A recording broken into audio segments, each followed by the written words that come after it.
Hey guys, um, we're here again on our Talk Time series for the COVID and kind of what's going on around town that's new. And one of the things was monoclonal antibodies, right? So I don't know if you knew, but we do research at Southwest Family Medicine.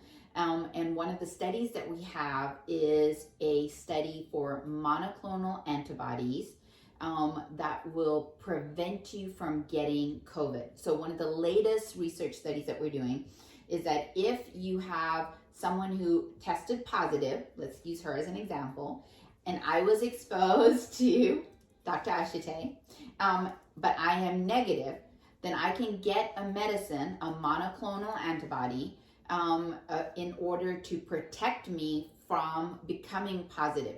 And a research study is something that, well, they had to do for the vaccines, and we do for all the new medicines, that we research it to see if it is effective and if there is any issues with it.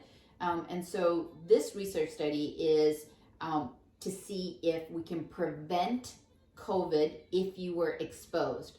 We're going to have another one coming up with giving monoclonal antibodies, which is treatment for if you are positive for COVID, if it will stop you from becoming sicker. So just realize right now we already have 2 monoclonal antibodies on the market that will be used as treatment in people who are not hospitalized, and they're IV infusions. And we're trying to get one on the market that is an IM, that's an injection, so that we can use it on more people as an outpatient, because it's a lot more expensive and harder to release to the public to do an infusion. It takes a lot more time.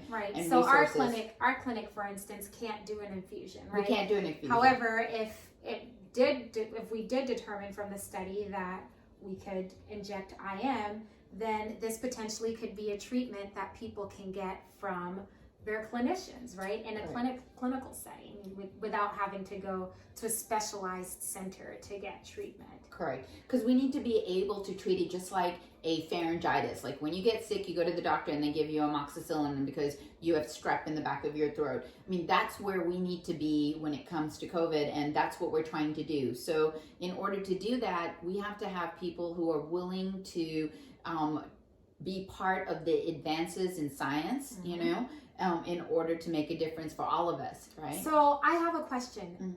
How do our patients sign up for this study? Can they call and say, hey, I'm living with someone in my house right now who has COVID. Can I participate in your study? And who can and can't be in the study?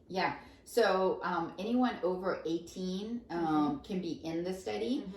There's a phone number that we're going to leave down in the links for you to call. It's the research center. And they actually get paid. It's quite a significant amount of money in order to be able to check their blood, and then for them to participate in life-changing, medicine. But mainly we're paying for the time, and that's the research company, a pharmaceutical company that pays for that. And so there's a lot of mistrust when it comes to research, especially when it comes to African Americans. And so you'll have to catch us on the next talk talking about why African Americans have a lot of issues with medicine and trust and research in medicine. Okay?